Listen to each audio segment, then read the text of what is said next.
Glory to God. உங்களுக்கான இன்றைய வசனம் சங்கீதம் 115 அதிகாரம் 12 வசனம். கர்த்தர் நம்மை நினைத்திருக்கிறார், அவர் ஆசீர்வதிப்பார். இஸ்ரவேல் குடும்பத்தாரை ஆசீர்வதிப்பார், அவர் ஆரோன் குடும்பத்தாரை ஆசீர்வதிப்பார்.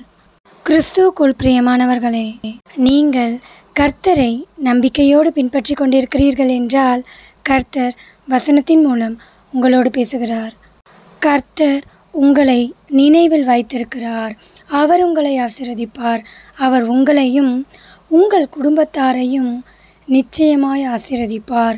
உங்களுக்கு இருக்கிற எல்லா சூழ்நிலைகளையும் மேற்கொள்ளும் அதிகாரத்தை கர்த்தர் உங்களுக்கு கொடுப்பார். உங்கள் பிரச்சனைகளிலிருந்து விடுபடுகின்ற வழியை கர்த்தர் உங்களுக்கு போதிப்பார். அவர் உங்களை ஆசீர்வதிப்பார். ஆமேன். தேவன் தாமே உங்களை ஆசீர்வதிப்பாராக. ஆமேன்.